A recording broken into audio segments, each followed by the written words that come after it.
Hello everyone and welcome to another episode of the McGonagall Boxing Podcast. It's the day after Joshua Usyk, however you want to call it. Wow, oh wow. I did and I didn't expect that. And I think that's most people's reaction coming out of that fight at Tottenham's ground last night. Let's start with positives because, I don't want to start with negatives. Joshua showed great heart, no question, to stay in that fight as long as he did. Will, and ultimately to some extent self-belief. He kept going somehow, and he deserves praise for that because let's have it right. Some fighters, even at world level, would have jacked that in. You just look at like the fighters who've done the same to Lomachenko. Very similar style. Sort of elite fighters like Rigondeaux, for instance, totally outclassed, battered, threw in the towel. Joshua was getting outclassed. He was ultimately getting battered. He didn't throw in the towel, so he deserves credit for that. Usyk deserves immense credit. That was one of the best boxing performances, and I'm not exaggerating here, I've ever seen live. And when I mean live real time. Like I watched that, and normally you come away, and it's probably the day after, or maybe a few days after, you appreciate just how good a performance that was. Whether it's a Mayweather fight, or Pacquiao even in his prime, or even Loma against Luke Campbell, for instance. But this, you went away immediately going, my God, that guy is unbelievable. Just the angles, the defense, what impressed me though, he didn't dance around the ring. He didn't kind of run from Joshua. He brought it to Joshua, and I was surprised by that. He took the centre of the ring, and I was saying to my friends, he's backing Joshua up. At times there, he looked literally half the size of Joshua. And granted, maybe it was the camera angle at times, because another camera angle, he still looked smaller, but he still looked much bigger. But you're looking at that, and, either way, you could tell he was giving away 3 stone. Joshua definitely put on some weight post-weigh-in, whereas I don't think Usyk had. It was a size difference and a half, and he was backing the bigger man up in his home country. That deserves respect. And he took it to Joshua from the opening bell. He started aggressively. I didn't think that. I think thought he'd start a bit slower, sort of weigh Joshua up, but he didn't. He brought it straight on the front foot, and he surprised Joshua. You could tell when he caught him with a big left hand early on in the first round, and it was almost that was it. Joshua looked stunned, he froze, and he was cautious from then on. It was a brilliant move from Usyk to take the fight to Joshua early, because no one expected that, not even Joshua or McCracken. And just got out of range. He was in the pocket, but then, when Joshua tried to throw, he just get out of range. His footwork, his angles are phenomenal. He just evaded trouble all the time. I think I counted Joshua landing 4 meaningful punches against Usyk. Only once in the whole fight did he back him up, and Usyk was right in the pocket. And I remember saying, God, that's risky in the pocket with Joshua, but he was so good. He just saw everything coming. It was like Joshua was fighting in slow motion. And I laughed at the pre-fight comment Hearn said about Joshua being quicker in hands and feet. I just thought that was nonsense, but I thought, to be fair, Joshua is a very quick heavyweight. Usyk made him look like he was fighting in slow motion. He saw everything Joshua threw. And that was the big key, you see. Joshua was extremely tentative, but it was because, and this is a very good comment I've heard from post-fight analysis, and it's true, it's because he couldn't land. And every time you miss, you start to second guess yourself, and he was getting countered. Not only was he missing, Usyk was countering with that beautiful left hand he's got that knocked Bellew out, very nearly knocked Chisora out in the round 7 in their fight. Pretty much given everyone nightmares in the cruiserweight division. And that's what stopped Joshua throwing. He couldn't land and he was getting countered. So I get why he was tentative, but I don't understand why he didn't try and put it on him early doors. Like, he should have done what Usyk did to him in the early rounds. You know, McCracken, you know, and I've said this, is a bad mix for Joshua because he's an amateur style. Yes, he had Cole Froch, but Cole Froch is a one-off fighter. Let's not make any mistake. He was going to fight aggressively no matter what. In his stance and his style. But generally, if you look at the course of McCracken, even the way he fought, he's a very tentative, upright, European style, predictable fighter. Solid, reliable, but 7 out of 10. That's what I like to call it, a 7 out of 10 style. It's too pragmatic, it's too predictable, and it's too tentative. Joshua needs someone like a Buddy McGirt, like a Freddie Roach. Alright, Freddie Roach might be a little bit old now, but someone who's going to get that much, or ironically, like Fury's coach, someone who's going to show Joshua, this is your size, these are your strengths, use them. You are not a boxer. You're not even a counter boxer. You're an aggressive fighter. I don't want to call him a boxer. I want to call him a fighter. Use your physical strengths, your hand speed. Get on them. No one's bigger than you except for Fury. And no one has the hand speed in heavyweight division, barring Usyk. What are you doing? But people saying they go back to this, Ruiz took it out of Joshua. And I think you're right. But what happened, he's got to realise is, listen, Ruiz, his tactics were spot on in a rematch, but that's a one-off fighter. Not many people have the hand speed or chin of Ruiz. So just because he was successful in that stance, in that style, doesn't mean he adopts that against Usyk, which he tried to do. It was a nightmare. You cannot do that. You've got to go back to your old ways, your old self. You know, yes, you passed the Ruiz test fighting tentatively and passively because he was overweight. He was slow. But you can't do that against a prime, fit, focused, hungry, determined Usyk, who's a better fighter than Ruiz, 10 times out of 10. He needed the old Joshua. He needed the old Joshua that put it on Klitschko in round 5 and used to put it on everyone before the Klitschko. I think this is what I've been saying for a long time now. It wasn't the Ruiz fight that's taken out of Joshua. It's the Klitschko fight. Because that was the first time he ran out of gas. That's the first time really got exposed. And he didn't want that. He didn't want to feel that tired again because he very, very nearly lost. And if Klitschko hadn't been so tentative, he'd have got him out there in round 6. So he thought, I'm never going back to that again. And mentally, you watch, since that fight, he's never been the same. I don't think. He hasn't got knocked out anyone early doors. Even against an old Pulev, a 41-year-old Pulev who'd been out the ring 2 years. It took him 9 rounds. And there was some hairy moments there. You know, he's not the same aggressive wrecking ball that used to take people out within the first 4 rounds since Klitschko. Ruiz, for me, was the dagger in the heart. But the Klitschko was the mental scars. I don't think he's fully recovered from them. But he needed to against Usyk. He needed to put it on him. And I said this in my pre-boxing podcast. If he doesn't, and I thought he would, I thought the hunger was back. He looked positive in the pre-fight build-up. 70,000 people after lockdown. You know what I mean? Like he hadn't fought in England for them crowds for a long, long time. You know, the Pulev, he was behind locked doors, of course. I just thought this was it. He's going to get back to his old ways, his mean, nasty ways. He says he's a student of the game. I thought he's going to realise that he can't outbox the boxer. No one can outbox Usyk in the heavyweight division. He's going to put it on him. But he didn't. And as soon as it went past 6, I just remember thinking, okay, he might get lucky and fly a huge right hand or a huge uppercut. But besides that, this is fight over. And it was. He needs to get Usyk out of there early. Before Usyk, like Lomachenko, like even against Lopez, you know, they program, they figure you out early and then they take over. And they keep coming, they run you out of gas, they run you out of steam and they dominate you. That's what happens. And they do that time and time and time again. And Usyk did that again to Joshua.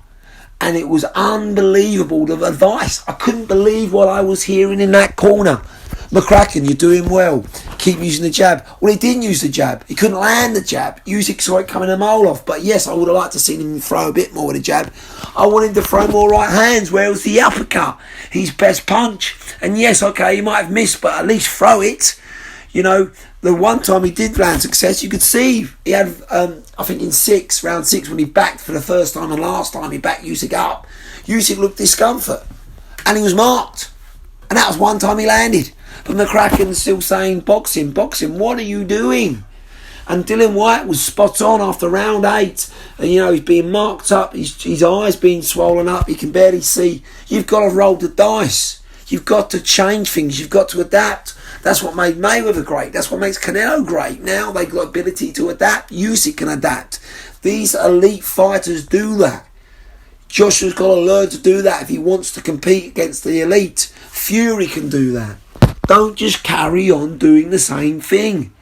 It's madness. And that's what he did. There was no change up. There was no throwing it into the wind, going, right, I've got to put it on him now. If I get knocked out, I get knocked out. If I get countered. But don't carry on getting your head boxed off. And he was very lucky. Round 7, he got saved by the bell. Round 11, very awkward, he got rocked. And round 12, let's have it right, he was gone. He was leaning on the ropes 10 more seconds, and that fight was over. And let's have it right, they rung that bell early. 6 seconds too early. There's proof of that on YouTube right now. I think Usyk would have, one more punch would have knocked him out. He had him completely gassed out, completely exhausted, completely tired.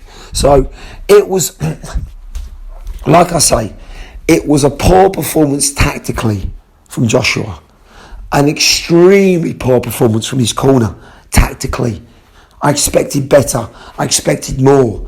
You know, the will was there and the heart to stick in there. But Usyk was spot on. Spot on. He just the time Joshua, I thought the overhand right would be the punch. It wasn't. It was Usyk's left hand. And he varied it, didn't he? He went to the body at times. And then constantly he'd throw the right jab to keep Joshua distracted. And then whenever Joshua felt like he was getting overwhelmed, he'd try and throw a right, he'd miss. And Usyk would catch him with left hand. And in combinations, 1, 2, 3, 4. And that's what would do it. And he rocked Joshua time and time again. And somehow he survived to make the full 12 rounds, which he deserves credit for. But let's have it right. That was a beatdown. And the judge, Howard Foster, the British judge, everyone said Usyk's going to have to batter him just to get a decision win. And how? And if it wasn't for the last round and he knocking Joshua out, Howard Foster would have scored that a draw. It was disgusting. The British judge needs to be up against the panel and go, how have you scored that 7-5? The other two judges, fair enough. I mean, a massive push, you might want to call it 8-4. I had it 9-3. I mean, you could argue 10-2 though. But that was a one-sided beatdown. And apart from the mid-rounds where Joshua had a little bit of success at the time, where Usyk would just kind of took his foot off the gas a little bit, it was a one-sided beatdown. And then the last 4 rounds, it was a clinic. And, you know, these people that, you know, I can understand getting your patriotic hats on, but you have to appreciate class like that. You know, it's like many years ago when Ronaldo, the Brazilian Ronaldo, came to Old Trafford and scored a hat-trick for Real Madrid. And I like the fact that United fans applauded him because it was sublime sporting skill. And that's what was nice. Not everyone. You always get some cretin who's, you know, always just bitter. But it was nice to see a lot of people post-fight in that stadium applauding an all-time great. Because that's what Usyk is. To do that in his third heavyweight fight. And I'll tell you what was brilliant. There's a really good podcast called Fight Disciples, and they were spot on. Everyone said, oh, look at Chisora fight. JJ's going to have his way with him if Chisora can do that. Well, let's be honest. For 4 rounds, yes, well, 2 rounds. You know, Chisora threw hell to leather. It was Usyk's second heavyweight fight, and been out the ring for a year. He kind of knew he was going to outclass Chisora, and he probably was a little bit taken back. But after 4 rounds where I scored it 2-2, and Chisora, you know, threw hell to leather, Usyk dominated him, played with him, had him out in round 7, virtually on his feet, knocked out. How many people do that to Chisora? Not many. And he just played with him like a cat and a bit of that rope. And that was Usyk really in third gear.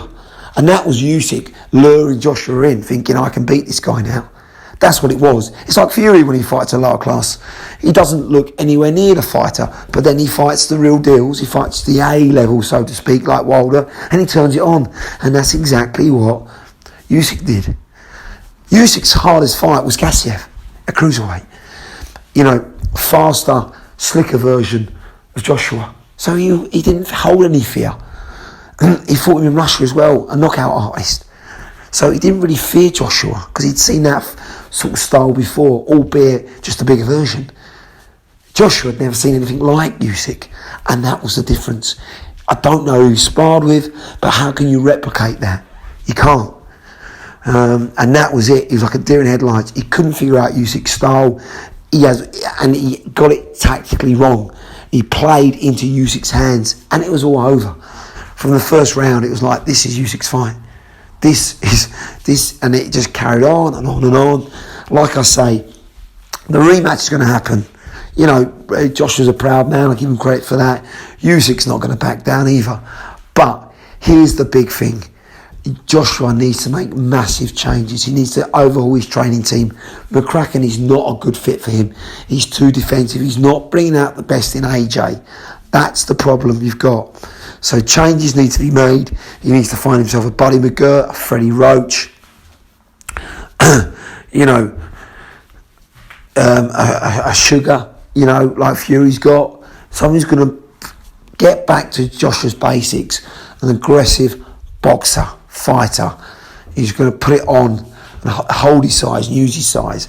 And he needs to work on putting the pressure on. And he needs to accept, listen, I've got to try and get this guy out within 4 or 5 rounds. That should be his tactic, you know, for the next fight. And if he doesn't do it, then he doesn't do it. But at least he goes out giving it a go. I felt last night in London, he lost, he went down, but did he really go out with a fight? I don't think so. He went out getting his head boxed off. Tactically all wrong. He needs to take ownership of that, but so does his corner. But as for Usyk, the world's his oyster. The only heavyweight I see beating him is Fury. Because Fury can pretty much do everything he can, but a bigger version. I'm not saying he's got quite the variety that Usyk's got, but he's bigger and he wouldn't fight Usyk like Joshua did, and he's got more variety and he can adapt. This is the big thing why I think Fury would beat Usyk, because if he wasn't outboxing him, he can adapt like he did in the Steve Cunningham fight when he fought a smaller, faster man, and he just adapted and just out-muscled Cunningham, got right in his face, right in his grill, held him, made an ugly fight, and just battered him in submission. And I think he'd actually do the same to Usyk. He can adapt. AJ can't. That's the difference. Wilder can't. That's the difference. Usyk beats Wilder for me all day long. Knocks him out. Like he very nearly knocked Joshua out. And I don't see any of the other rising stars beating Usyk. The world's his oyster. It really is. He's an all-time great already.